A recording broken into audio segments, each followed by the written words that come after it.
Fawcett Publications had been producing magazines since 1919, noted especially for its bawdy humor magazine, Captain Billy's Whiz Bang, named after founder Wilford Hamilton, Captain Billy Fawcett. But as the popularity of superhero comics was on the rise in 1940, Fawcett printed a test comic, or ashcan edition, under two different titles, Flash Comics and Thrill Comics, in an attempt to secure trademarks. However, they were too late for both titles as well as for the name of their featured character, Captain Thunder. As a result, Captain Thunder was renamed, and so was their premier title. Although it was never available for purchase, Fawcett still considered the ashcan edition to be the first issue, so their first actual published comic was Whiz Comics number 2. And on the first page was the character who would become the best-selling superhero of the Golden Age, a not at all forgotten first, Captain Marvel. Night in the city. Papers! Papers, sir! Why aren't you home in bed, son? I have no home, sir. I sleep in the subway station. It's warm in there. Follow me.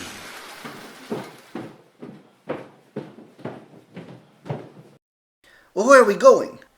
Wait and see. Suddenly, a strange subway car with headlights gleaming like a dragon's eyes roars into the station and stops. No one is driving it. Have no fear. Everything has been arranged. The moment its passengers are seated, the car hurtles through the pitch-black tunnel at tremendous speed. The car has stopped at the end of the line.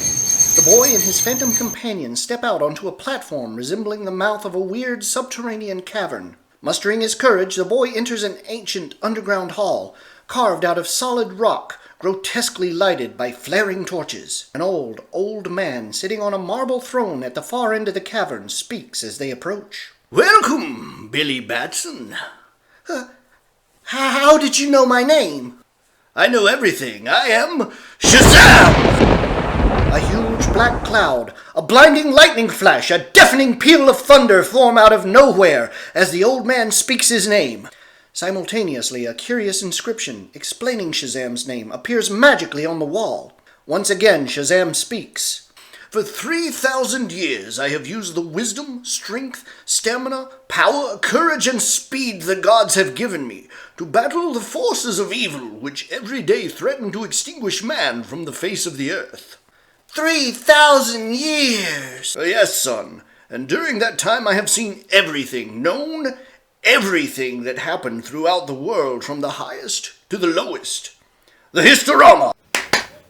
Through history, I have watched you from the moment you were born, Billy. On this screen, I saw your wicked uncle drive you from his house to make your own way in the world after your parents died, leaving you in his care. Miraculously, the Historama, a super television screen capable of depicting past, present, and future events, flashes scenes from Billy's life.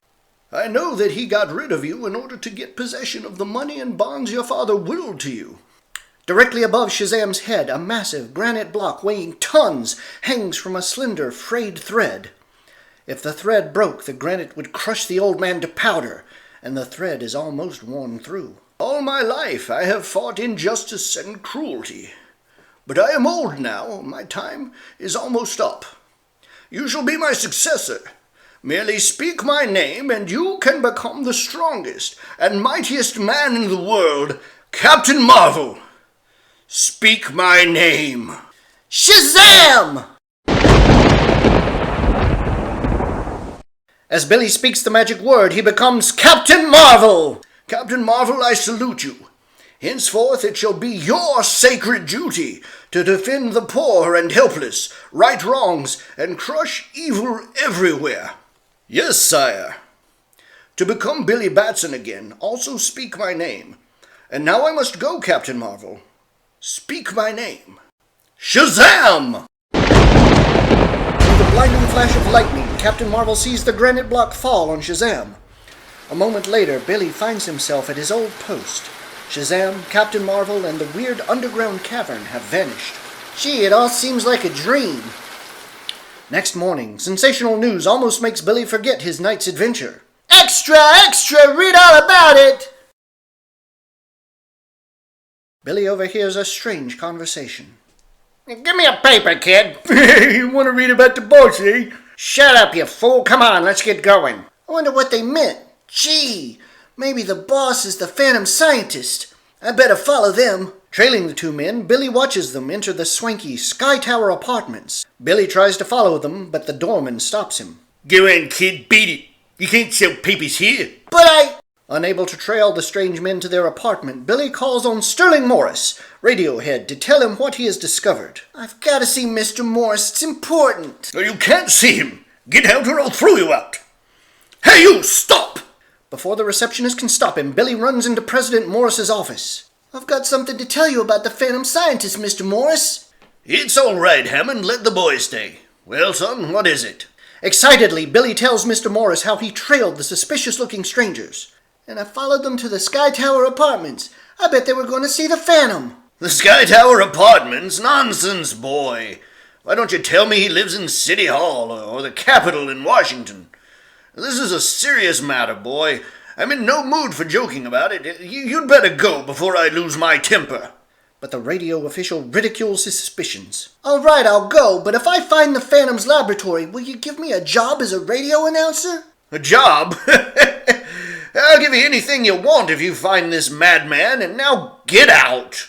I can't waste any more time listening to nonsense. That night, how am I going to get into the apartment without being seen? Maybe if I go up in the tower of that office building over there.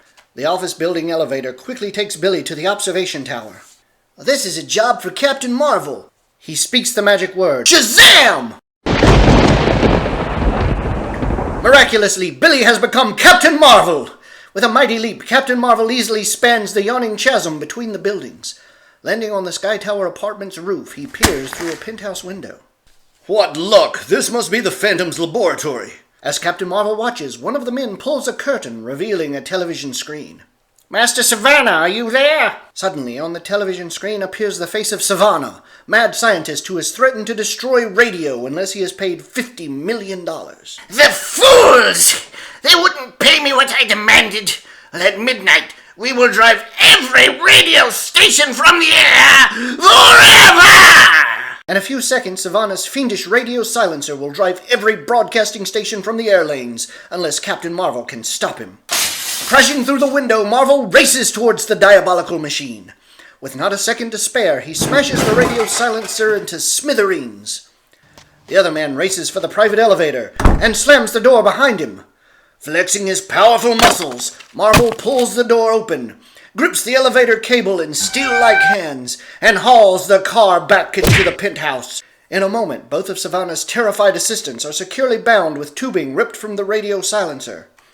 Who are you? I'm Captain Marvel, gentlemen. His work completed, Marvel confronts the scheming scientist who has watched everything through the television screen. Well, Savannah, that's the end of your radio silencer. But not the end of me. We will meet again, Captain Marvel. You big red cheese! Yes, Savannah, we will meet again. And when we do, you will be behind prison walls. Or dead. Well, I guess that ought to hold our friend Savannah for a while. And now, Shazam! Captain Marvel speaks the magic word. Lightning splits the air. Resuming his normal shape, Billy telephones the radio company president. Mr. Morris, this is Billy Batson. Come right over to the Sky Tower apartment penthouse. I've got something to show you. A half hour later, Billy tells Mr. Morris everything, except about Captain Marvel. And that's what's left of the radio silencer, sir. Well, it doesn't seem possible that you did this all by yourself. But you gotta promise you won't tell anybody that I smashed the radio silencer. I've still gotta capture Savannah, and it will be easier if nobody knows who I am. So now I'll get out of here and you can call the police. Oh, very well, son, I promise. By the way, Mr. Morris, how about that job you promised me? Do I get it? The job is yours. From now on, you are Billy Batson, radio reporter. Billy Batson, radio reporter. Boy, oh boy. Well, here's where we go to town, me and... You and who else, son? Nobody, sir. Just me and the microphone. That's all, sir, just me and Mike. Billy almost let the cat out of the bag that time. Despite Fawcett being tied up in legal battles with DC over similarities of their character to Superman, Captain Marvel outsold every other comic for a period in the 1940s, with sales numbers that have never been matched. Eventually, though, as superhero comic sales started to peter out, Fawcett agreed to stop publishing Captain Marvel because sales no longer justified the continued court costs.